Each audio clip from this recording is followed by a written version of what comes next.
Yes, good evening, friends. Special exemptions for capital gain under section 54.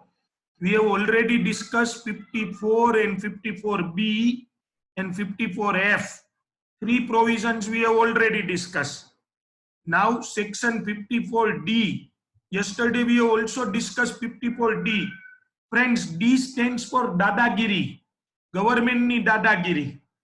बराबर છે જો exemption is available to any person. In case of section 54D, exemption is available to any person. ગમે હોય ને ગમે માણસ એને exemption મળશે. Individual, HUF, partnership firm, company કોઈ પણ હોય. Type of capital asset. Friends પેલા મને હેલ્પ કરવા વાળા વ્યક્તિ આવી જાજો please. Types of capital asset. Land or building forming part of an industrial undertaking which is compulsorily acquired. કાલે કદાચ થોડું સ્પીડ માં ગયું હોય, કઈ ન સમજાણું હોય તો yes thanks. Land or building forming part of an industrial undertaking. મિત્રો જે લખ્યું હોય તો વાંચજો જ, પણ જે નથી લખ્યું એ પણ સમજજો. Land or building forming part of an industrial undertaking which is compulsorily acquired by the government. તમારો જમીન અને ફેક્ટરી બિલ્ડિંગ જે ગવર્મેન્ટે compulsorily acquired કર્યું છે, which is used for at least 2 years for industrial purpose prior to the date of compulsory acquisition. compulsory acquisition થતા પહેલા એ 2 વર્ષ સુધી ઇન્ડસ્ટ્રીયલ, છેલ્લા 10 વર્ષથી તમને ખબર છે મારી વા મેટોડામાં એક ફેક્ટરી જે છે ઈ છેલ્લા 10 વર્ષથી મેં બંધ કરી દીધી છે. હવે હું ત્યાં કાંઈ કોઈ એક્ટિવિટી ઈ કરતો નથી. આપણી મેટોડાની ફેક્ટરી સાપરની અને ત્યાં મુન્દ્રાની ને ઈ બધી ચાલુ જ છે. આ મેટોડાની જે ફેક્ટરી હતી સિમેન્ટની ફેક્ટરી મારી ઈ 10 વર્ષથી બંધ છે. અંકુજા સિમેન્ટ વાળી, તમને ખ્યાલ જ છે. હવે ઈ હમણાં ગવર્મેન્ટે કમ્પલ્સરીલી એક્વાયર કરી લીધી. તો મને આ સેક્શનનો લાભ નહીં મળે 54D માં. કેમ? લેન્ડ એન્ડ બિલ્ડિંગ નથી છે, ઇન્ડસ્ટ્રીયલ અન્ડરટેકિંગ નથી છે, પણ ગવર્મેન્ટે કમ્પલ્સરી એક્વિઝિશન કર્યું છે આ છે, પણ which is used for at least 2 years for industrial purpose prior to the date of compulsory acquisition.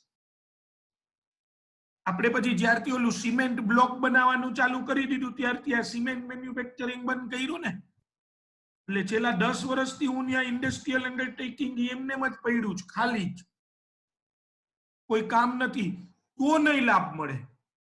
Land or building forming part of an industrial undertaking which is compulsorily acquired by the government and which is used for at least 2 years for industrial purpose prior to the date of compulsory acquisition.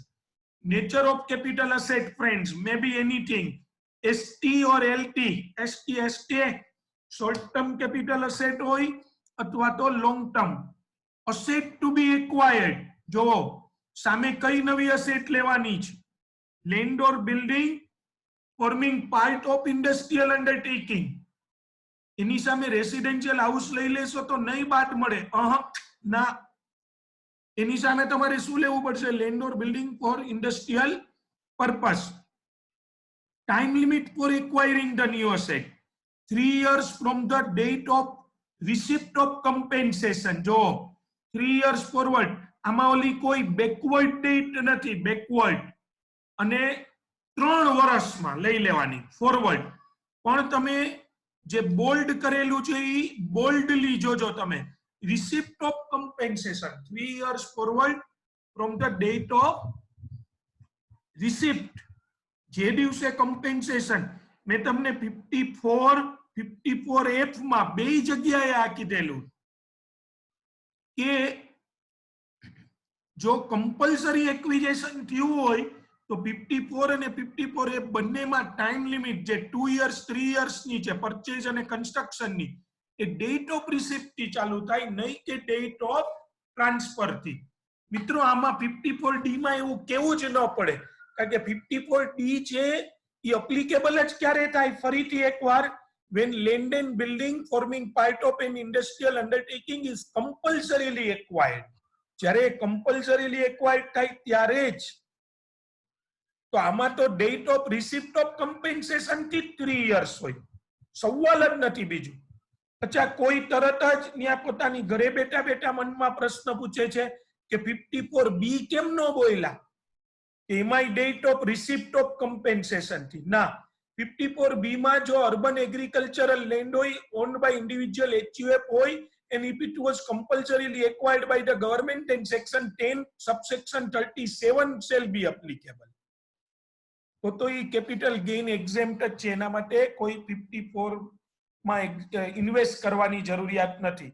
Amount of exemption મિત્રો, investment in new asset or capital gain whichever is less. તમે જોવો 54, 54B અને 54D ત્રણેયમાં amount of exemption same જ. તમને બધાને ખબર છે કે એમાઉન્ટ ઓફ એક્ઝેમ્પશન નો આન્સર જરા જુદો આવશે. એ કઈ પ્રોવિઝનમાં? કોઈ કહી શકે એમાઉન્ટ ઓફ એક્ઝેમ્પશન જરાક અલગ આવશે? એ કઈ પ્રોવિઝનમાં અલગ આવે? આવું નહીં લખ્યું investment in new asset or capital gain. Either unmute yourself or give me in a chat room. Yes, Dhruvi, Nikanj, both Dhruvi, Nikanj, Parth બધાએ જવાબ આપ્યો 54F માં. ત્યાં શું આવશે ખબર છે? એ જગ્યાએ investment in new asset or net consideration. બરાબર છે, amount to be invested is net consideration, otherwise proportionately મળે. પણ જો આ ત્રણેય, હવે મેં તમને પાવર પોઈન્ટમાં તો આ બધું સમજાયું હતું, આ લીટામાં તમે ફાસ્ટ ટ્રેકમાં વાંચી શકશો અને બહુ કન્ફર્મ જ રહ્યો બધામાં કે આમ જ થાય. આ પ્રોવિઝનમાં ક્યાંય કોઈ કોમ્પ્રોમાઇઝ નહીં રાખતા કે ઈ જોવું પડે, ઈ ભૂલાઈ ગયું, અને જે મેઇન પોઈન્ટ છે ઈ જ પાકા કરી નાખો. એટલે જ્યારે જ્યારે તમારે રિવાઇઝ કરવાનું થાય ત્યારે ઈ જ પ્રમાણે. હોલ્ડિંગ પીરિયડ જોવો ફ્રેન્ડ, એ સરખું જ 3 years from the date of its acquisition. Actually તમે જે જુદી જુદી પ્રોવિઝન કરો ની આગલી પ્રોવિઝન નું રિવિઝન જ છે. જો થોડું વિચારો તો ઓન એન એવરેજ સેમ આવે છે. બરાબર. An exemption shall be revoked if the new asset is transferred within 3 years from the date of its acquisition. જો તમે ટ્રાન્સફર કરી એના ન્યુ એસેટ એક્વાયર કરી એના 3 વર્ષમાં ટ્રાન્સફર. આ 54, 54B અને 54D આ ત્રણેયમાં આ વસ્તુ સેમ જ છે. 54, 54B અને 54D ત્રણેયમાં આ વસ્તુ સેમ રહે છે. એક્ઝેમ્પશન શેલ બી રિવોક. આજે મેં સમ્સ પણ ગોઠવા છે અને ખૂબ તમારો ઉત્સાહથી ઘણા બધા એના આન્સર્સ મોકલા છે. બસ એવી રીતે જરા તમે ઝડપથી આપતા રહેજો જવાબ, તો વધુ મજા આવશે. હું ચેક કરી, હજી બધાના આવી રહ્યા છે, ચેક કરીને તમને કહીશ. બરાબર છે, ક્યાંય ભૂલ હશે તો. અને એક સાથે બાય ધ વે તમને 54 નું એક મેં ઇન્કમ ટેક્સ ડિપાર્ટમેન્ટનું એક આર્ટિકલ પણ તમને મોકલેલો છે, જેમાં પણ વિથ ફેક્ટ્સ એન્ડ ફિગર્સ તમે ખાલી એના ઉપરથી સમજી શકો છો કે એ પ્રોવિઝનનું મહત્વ શું છે. they have issued a separate page and given a various examples. તાકી ડે ટુ ડે લાઈફ અને જનરલ પબ્લિકને અસર કરતી પ્રોવિઝન છે મિત્રો 54. બધાને લાગુ પડે કે મકાન વેચીને નવું મકાન લઈએ તો કેપિટલ ગેઇન એક્ઝેમ્પ. તો એમાં પણ ઘણા બધા એક્ઝામ્પલ્સ આપેલા છે, લગભગ 5 થી 6 છે. એ પણ જરા નિરાતે એડવાઇઝેબલ છે, કમ્પલસરી નથી તમારા ઓલામાં, પણ તોય તમે રીડ કરશો તો તમને એમાં ઘણું જાણવા મળશે. If exemption is revoked, it is taxable as STCG. તમને યાદ હશે STCG એટલે શું કરવાનું? The cost of acquisition of the new property shall be reduced by the amount of capital gain exempted earlier. And the last point is scheme of deposit. તો આમાં પણ applicable છે. એટલે કે તમે ન્યુ લેન્ડ એન્ડ બિલ્ડિંગ નથી લીધા, ત્યાં રિટર્નની ડેટ આવી ગઈ, તો પછી તમારે શું કરવાનું છે? કેપિટલ ગેઇન ડિપોઝિટ એકાઉન્ટ સ્કીમમાં રૂપિયા રોકવા પડશે. ક્યાંય પણ કોઈને કઈ પ્રશ્ન હોય તો પ્લીઝ. તો આ આપણી ત્રણેય પ્રોવિઝન આપણે પૂરી કરી, 54, 54B and 54D. Now today's next provision is everyone સબ તૈયાર હો જાઓ. બરાબર છે, નવી પ્રોવિઝન આ વખતેથી છે. હવે આપણે કરવી છે 54EC. જો એ નવું ટેબલ છે, ટોટલ 6 પ્રોવિઝન મિત્રો તમારે આવે છે, એમાં આપણે પહેલી કરવી છે 54EC. મેં આ ડાર્ક કર્યું છે, મારા હેલ્પિંગ હેન્ડ બધા વયા ગયા છે. બરાબર છે 54 EC. Exemption is available. Everyone, please be ready. Thank you. Exemption is available to all assessees, friend. To all assessee. Type of capital asset. આવ્યું ઓલું આપણું favourite. Type of capital asset. Any land or building. Type of capital asset is any land or building. May be depreciable, held for more than 36 months. Depreciable હોય કે ન હોય મિત્રો? ઘસારા પાત્ર હોય કે ન હોય? બરાબર છે. એની લેન્ડ ઓર બિલ્ડિંગ. જાગૃત અવસ્થામાં બધા. Nature of capital asset transferred, LTCA. જો સેક્શન 54 EC તમને ખાલી કોની સામે મળે છે? LTCA સામે, લોંગ ટર્મ કેપિટલ અસેટ સામે, બીજા કોઈ સામે નહીં. Any land or building may be depreciable, held for more than 36 months. Nature of capital asset transferred is any LTCA. મિત્રો અત્યાર સુધી જે પ્રોવિઝન આપણે કરેલી છે 54, 54B અને 54D, આ બધી તમે જો જરાક વિચારો ને તો કમ્પલ્સન્સ. કેમ કે હાઉસ વેચીને હાઉસ લેવું પડ્યું. પછી ઓલી તો urban agricultural land. Urban agricultural land cell કરીને પાછું લેવાનું શું? Urban agricultural land. પછી 54D તો હદ બારનું કમ્પલ્સન છે 54D માં. કારણ કે 54D તો ક્યારે લાગુ પડે છે? જ્યારે ગવર્મેન્ટે આપણી લેન્ડ જે છે એ કમ્પલ્સરીલી એક્વાયર્ડ કરેલી. એ પાછી કેવી લેન્ડ મિત્રો? કે જે લેન્ડ ઇન્ડસ્ટ્રીયલ અંડરટેકિંગ નો પાર્ટ બને. જે લેન્ડ છે એ ઇન્ડસ્ટ્રીયલ અંડરટેકિંગ નો પાર્ટ બને એવી લેન્ડ. પછી 54F તમે જે કરી તો 54F is applicable when you have transferred residential house property and you want to purchase only residential house property. हमें તમારે પાછું શું લેવું હોય? Residential 54F other than residential house property અને સામે તમારે લેવું છે રેસિડેન્શિયલ હાઉસ.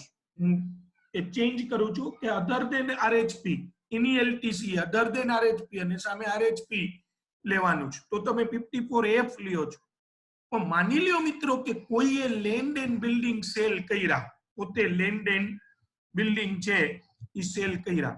તમે કહો હવે ના અમે નવું RHP લઈ લ્યો, પણ નથી લેવું. ઓલરેડી મારી પાસે 2 RHP છે. I don't want to buy an another one. તમે કહો ના લેવું જ પડે તો જ કેપિટલ ગેઇન એક્ઝેમ્પ્ટ થાય. જેમ ઓલા આપણા વૃદ્ધ માજીને રોડ ક્રોસ નહોતો કરવો તો પણ 4 જણા એને ઉપાડીને રોડની ઓલી બાજુ લઈ ગયા કે સેવા કરવી છે. એવી જ રીતે તમે મને શું કહો છો? સર તમે લેન્ડ ઓર બિલ્ડિંગ વેચો છો તો સામે લેન્ડ ઓર બિલ્ડિંગ લ્યો જ બસ. સોરી, સામે રેસિડેન્શિયલ હાઉસ પ્રોપર્ટી લ્યો એટલે એક્ઝેમ્પશન મળે. પણ એવું જરૂરી નથી મિત્રો. તમારે રેસિડેન્શિયલ હાઉસ ન લેવું હોય, તમે કહો અમારી પાસે ઓલરેડી મકાન છે જ, સરસ મકાન છે, એમાં અમે રહીએ છીએ, હવે અમારે રેસિડેન્શિયલ હાઉસ નથી લેવું. અમારે તો આ જે પ્રોફિટ થયો એ રૂપિયા ભવિષ્યમાં કોઈ પર્પઝ માટે વાપરવા છે. કોઈ એસએસસી છે કે અમારે અમારા ચિલ્ડ્રન છે એના બેનિફિટ માટે વાપરવા છે, એના હાયર એજ્યુકેશન માટે વાપરવા છે. કોઈ કહેશે કે અમારે અમારા હોબીઝ પૂરા કરવા માટે. તો ગવર્મેન્ટ શું કે ટેક્સ તો ભરવો જ પડે. હવે કઈ એવો રસ્તો કરો કે રેસિડેન્શિયલ હાઉસ પ્રોપર્ટી નો લઈ કે આવું અર્બન એગ્રીકલ્ચરલ લેન્ડ વેચીને અમે અર્બન એગ્રીકલ્ચરલ લેન્ડ લ્યો તો જ એક્ઝેમ્પશન.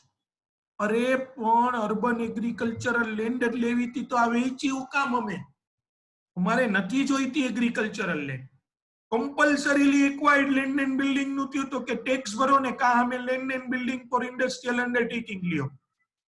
હવે અમારે નથી લેવું ઇન્ડસ્ટ્રીયલ અંડરટેકિંગ ની લેન્ડ એન્ડ બિલ્ડિંગ, અમારી રૂપીઝ વાપરવા છે તો ટેક્સ ભરો.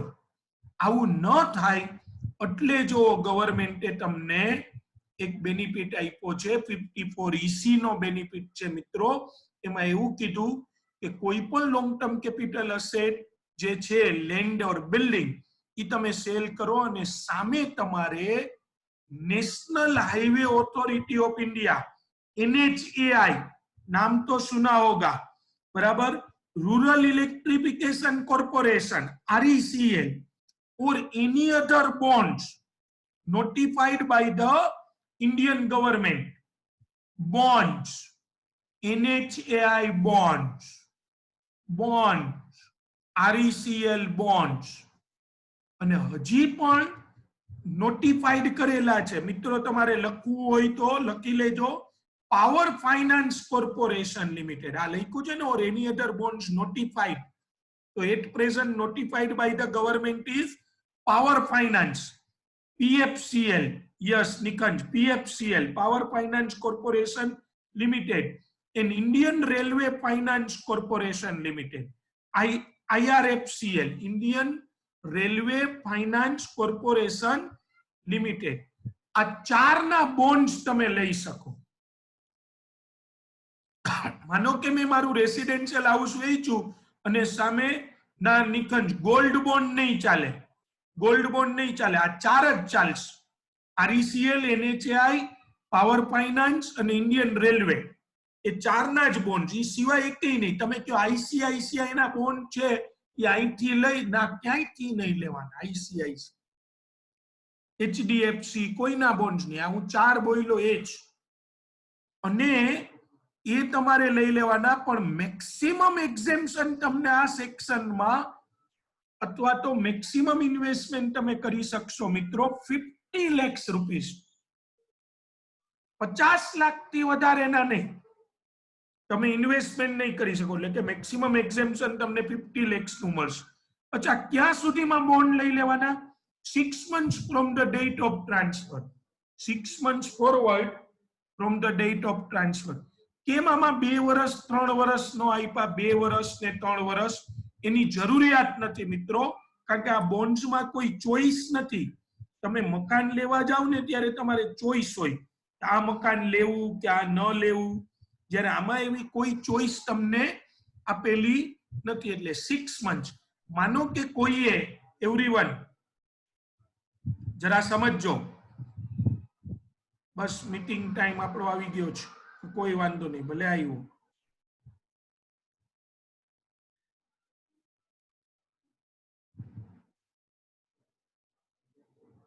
માની લ્યો કે કોઈએ 1 જુલાઈ 2019 ના એસેટ વેચી મિત્રો, તો એને 6 મહિનામાં બોન્ડ લઈ લેવાના. કયો જઈ કઈ ડેટ આવે? 6 months માં લઈ લેવાના. તો કઈ ડેટ આવશે? જુલાઈ, ઓગસ્ટ, સપ્ટેમ્બર, ચલો ચેટ રૂમ માં હજી નથી આવ્યો જવાબ, ઓક્ટોબર, નવેમ્બર અને ડિસેમ્બર. યસ કૌશાલ, બરાબર છે. 31 ડિસેમ્બર, 6 મહિના ત્યારે પૂરા થાય. 31 ડિસેમ્બર પહેલા તમારે બોન્ડ લઈ લેવાના, 31 ડિસેમ્બર પહેલા. એટલે આમાં ઓના જેવી બહુ રાહ જોવાની કે 2 years 3 years જેવો ટાઈમ આમાં છે નહીં. You can purchase at 31 December. એટલે 6 months from the date of transfer, 6 મહિના જ્યારથી ટ્રાન્સફર કરો.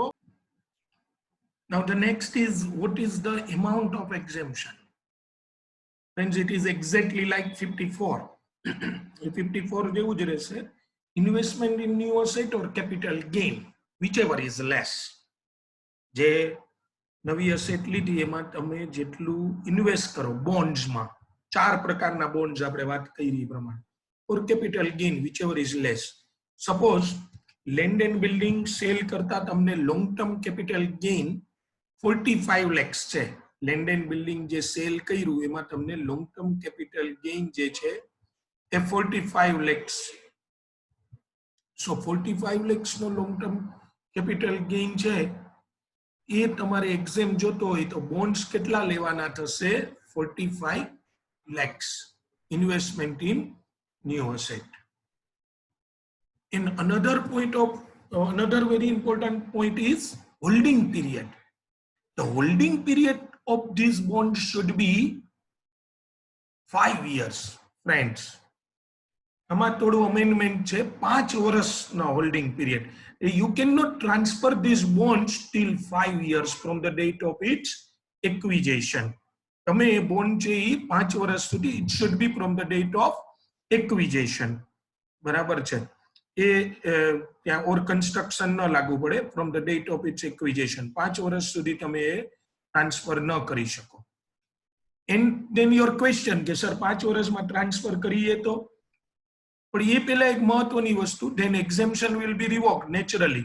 એ પહેલા exemption shall be revoked if the new asset is transferred or it is converted into money or loan is taken on its security. જોજો મિત્રો, ખાલી bond cell કરવો એટલે તમને જે એક્ઝેમ્પશન મળ્યું હતું એ વિથડ્રો થઈ જાય એવું નથી. તમારા મગજમાં એક વિચાર એવો આવ્યો હોય કે આપણે લેન્ડ ઓર બિલ્ડિંગ સેલ કરીએ, લોંગ ટર્મ કેપિટલ ગેઇન થાય, એની સામે બોન્ડ્સ લઈ લઈએ અને એ બોન્ડ્સ જે છે એ લગભગ લીધા એના 1-2 મહિના પછી બોન્ડ્સની સિક્યોરિટી ઉપર આપણે લોન લઈ લઈએ. એટલે ઓના જેવી સિચ્યુએશન થઈ, સાપ બી મરે ઓર લાઠી બી ન તૂટે, એક્ઝેમ્પશન એ મળે અને પૈસા છૂટા થાય. પણ જો અહીંયા exemption shall be revoked if the new asset is transferred or it is converted into money or a loan is taken on its security within 5 years from the date of its acquisition.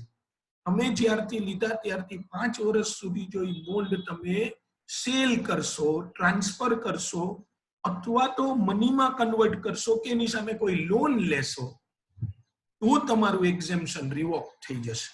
અને exemption revoke થશે એટલે કઈ રીતે friends? If exemption is revoked, then earlier exempted long-term capital gain will be taxable.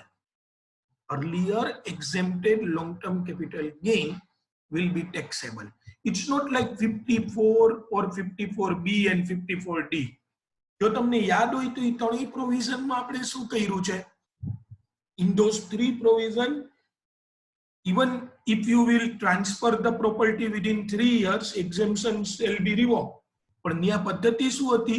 while computing capital gain on new asset, on sale of new asset, the cost of acquisition of the asset shall be reduced by the amount of capital gain exempted earlier.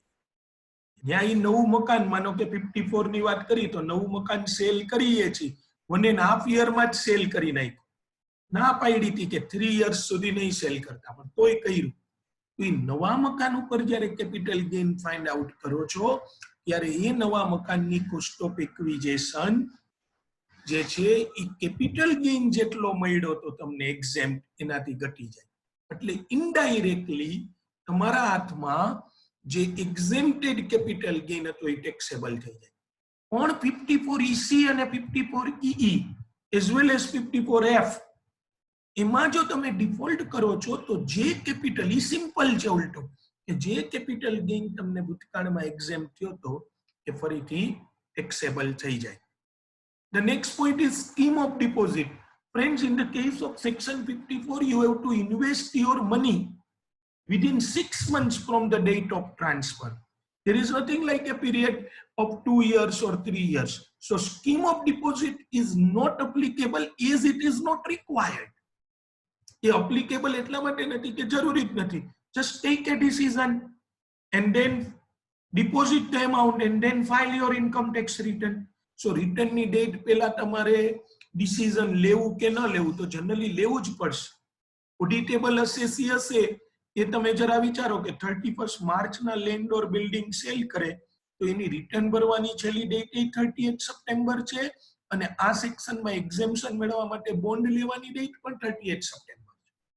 બાકી બધાને 31st જુલાઈ છે તો એને શું કરવાનું? Just tech એ decision કે ભાઈ બોન્ડ્સમાં invest કરવું છે કે નથી કરવું. So basically there is nothing like a long time period as in the case of land or building transferred under section 54 or which are to be acquired within 2 years and 3 years.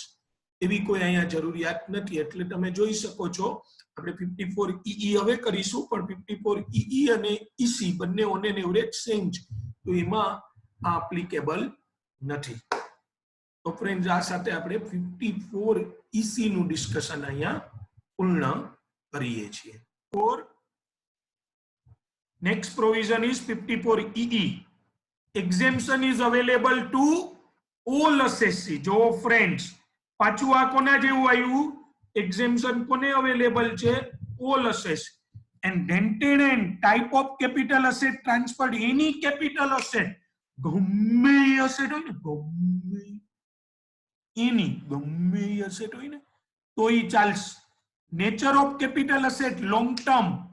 હવે જો house, urban agricultural land, plot of land, gold, paintings, drawings, archaeological collection, આમાંનું કાંઈ પણ વેચો ને તમારે tax ન ભરવો હોય તો બોન્ડ લઈ લ્યો. ક્યાં બોન્ડ લ્યો? Units issued, bond issued on or before 1490 of notified by central government, એટલે કે સ્ટાર્ટઅપ બોન્ડ્સ. અને પછી બીજું મ્યુચ્યુઅલ ફંડ યુનિટ્સ અમુક સેન્ટ્રલ ગવર્મેન્ટે નોટિફાઈ કરેલા છે. મિત્રો સ્ટાર્ટઅપ બોન્ડ્સ ગવર્મેન્ટે બહાર પાડ્યા છે. સ્ટાર્ટઅપ આ હું 54EE કરાવું છું. 54EE startup bonds and other notified bonds by the governments. ગવર્મેન્ટે નોટિફાઈડ કરેલા ઈ લઈ લ્યો. 54EC ની નાની બેન જ છે 54EE. બરાબર છે? નવી યંગર સિસ્ટર છે. યંગર 54EE ઘણા વર્ષોથી જ 54EC ઘણા વર્ષોથી છે. 54EE અત્યારે આવી. 54EE છેલ્લા 2 વર્ષથી. ફરીથી EC જૂની પ્રોવિઝન 54EC. તો નવા યુનિટ્સ લઈ લેવાના. નોટિફાઈડ યુનિટ્સ એની પણ લિમિટ 50 lakhs ની જ છે. Max 50 lakhs. Time limit for acquiring the new asset 6 months. એમાં પણ કઈ ચોઈસ ન હોય, 6 મહિનામાં લઈ લેવાનું. એમાઉન્ટ ઓફ એક્ઝેમ્પશન સેમ, જેટલો કેપિટલ ગેઇન થયો હોય ને એટલા લઈ લ્યો એટલે બાદ મળી જશે, અથવા જેટલું લ્યો એટલું. હોલ્ડિંગ પીરિયડ ફ્રેન્ડ્સ આમાં 3 years જ રાખજો. અહીંયા 5 હતા 54 EC માં 5 હતા, પણ આમાં 54E માં 3 years જ છે, 5 નથી. બરાબર છે? અને if the new asset is transferred or converted into money, બધું જ 54EC જેવું જ કે ટ્રાન્સફર કરો, મનીમાં કન્વર્ટ કરો અથવા લોન લ્યો 3 વર્ષમાં. પણ જ્યારે 54EC માં એ 5 વર્ષ હતું, આમાં 3 વર્ષ. તો તમને જે કેપિટલ ગેઇન મિત્રો થયો હોય ભૂતકાળમાં એક્ઝેમ થયો તો એ ટેક્સેબલ થઈ જશે. It will be taxable. બરાબર છે? એ અલગથી જ. અને LTCG તરીકે ટેક્સેબલ. માનો કે મેં ગોલ્ડ વેચ્યું હતું, એક એક્ઝામ્પલ છે, બેયમાં લાગુ પડે એવું જ. લઈ લઉં છું. જસ્ટ એ મિનિટ. ગોલ્ડ સેલ કર્યું હતું. કેટલાનું ગોલ્ડ સેલ કર્યું હતું? તો કે 80 lakhs નું. એના ઉપર ઇન્ડેક્સ કોસ્ટ હતી 35 lakhs. એટલે 45 lakhs નો કેપિટલ ગેઇન થયો LTCG. બરાબર? ઈ મેં 5th May 2019 ના સેલ કર્યું. એની સામે મેં 7/7/19 ના બોન્ડ્સ લઈ લીધા. બોન્ડ્સ. બરાબર? એટલે મને ઈ 45 lakhs એક્ઝેમ્પ્ટ થઈ ગયા હતા. હવે મેં 2/2/2013 2/2/2023 નહીં 21 જોઈ 7/7/19 ના બોન્ડ લીધા હતા. ઈ બોન્ડ સામે લોન લઈ લીધી. લોન અગેન્સ્ટ બોન્ડ્સ ના પાડી તોય લીધી. બરાબર છે? તો હવે કોઈ કેસે શું થાય? 2/2/21 ના બોન્ડ સામે લોન લીધી તો શું થશે? Please chat room. હા, રિવોક્ડ એટલે કઈ રીતે ભાવિક? બરાબર છે, રિવોક, પણ કઈ રીતે?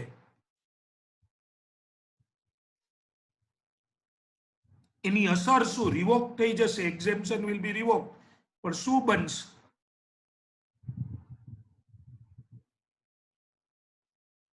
ચલો 3Ds.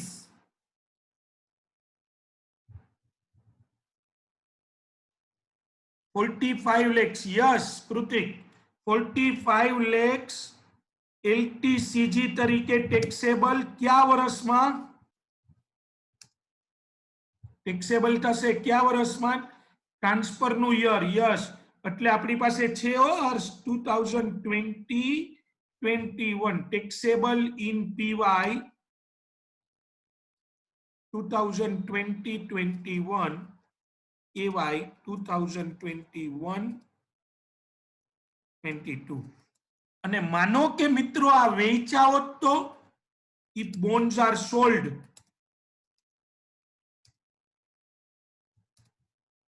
on 2/2/21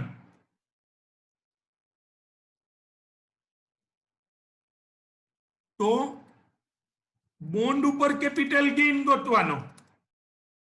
capital gain shall be computed on bonds. ઈ તો ગોતવાનો જ. and rupees 45 lakhs shall be taxable as LTCG. અને 45 lakhs છે એ LTCG તરીકે ટેક્સેબલ થઈ જશે. એવરીવન ટૂંકમાં ઓલા બધામાં કેમ હતું તમને યાદ છે ને ઓલી 54 માં કે ઓલી જે નવી એસેટ લીધી હોય ને એની કોસ્ટ ઓફ એક્વિઝિશન રિડ્યુસ કરવાની હતી. 54, 54B, 54D આ ત્રણેયમાં એમ હતું. જ્યારે 54EC, 54EE અને 54F માં શું થશે ખબર છે? એક્ઝેમ્પશન રિવોક થઈ જશે. એટલે કે જે જૂનું એક્ઝેમ્પશન હતું એ જે વર્ષમાં તમે કન્ડિશન કમ્પ્લાય ન કરો એ વર્ષમાં એનો જે નેચર હોય કેપિટલ ગેઇન નો, કારણ કે 54B અને D માં તમને ખબર છે શોર્ટ ટર્મ હોઈ શકે, તો જે નેચર હોય એ થઈ જાય ટેક્સેબલ. ત્યારે 54, 54B, 54D માં cost of acquisition of the new asset shall be reduced by the amount of capital gain exempted earlier. 54EC અને EE તો લોંગ ટર્મ ને જ લાગુ પડે છે, એટલે એમાં લોંગ ટર્મ કેપિટલ ગેઇન તરીકે ટેક્સેબલ થઈ જાય. તો આ આખી વસ્તુ મિત્રો. આમાં કોઈને કઈ ક્વેશ્ચન હોય તો પ્લીઝ. એક જ મિનિટ. યસ ફ્રેન્ડ્સ, સો આખી આ વસ્તુ ક્લિયર તમને? આ બે પ્રોવિઝન અને જો એ સાથે તમારું ધ્યાન હોય તો 54 ની બધી જ પ્રોવિઝન આપણે પૂરી કરી. 54 એના લેટેસ્ટ અમેન્ડમેન્ટ ની બધું તમારે લીખામાં જો આ બધી મેં નોટ્સ આપી છે એ જરા તમે જોજો. જેમ તમને મેં આજે 54 અને 54F ના ક્વેશ્ચન્સ મોકલા એવી જ રીતે હું તમને આ બધાના પણ મોકલીશ. તમે બધા જ એ ગઈકાલે કીધું હતું કે ઓલામાં કરો કે ન કરો પણ આના ક્વેશ્ચન જરા તમે પ્રોપરલી કરો જ છો, બીજા બધામાં કરો જ છો મને ખ્યાલ જ છે, પણ આના ક્વેશ્ચન તમે પ્રોપરલી કરજો અને સોલ્વ પણ કરજો. જે હું એના જવાબો આપીશ જ તમને એ આપણે ડિસ્કસ કરીશું અધરવાઇઝ, પણ જોઈ લેજો કારણ કે આમાં નાની બધી મિન્યુટ મેટર્સ બધી આવે છે.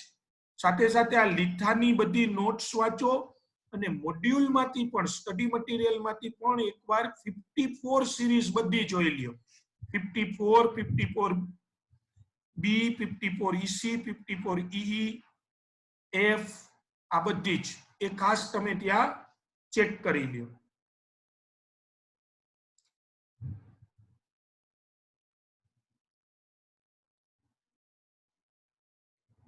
હા, પાર્થનો જે પ્રશ્ન છે મિત્રો એક કે ગવર્મેન્ટ બોન્ડ્સ 3 વર્ષ પછી વેચી પાર્થ ઓલું તું 54EE ના ગવર્મેન્ટ બોન્ડ ની વાત કરસ ને? 54EE ના જરા મને કે ને કે 54EC.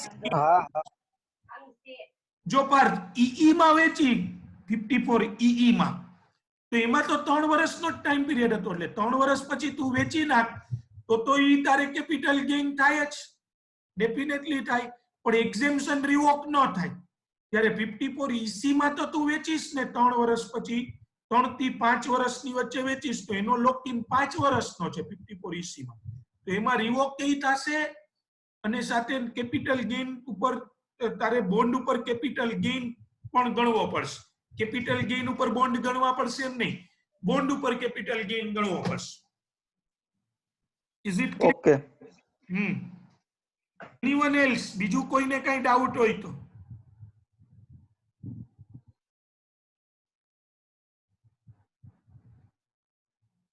તો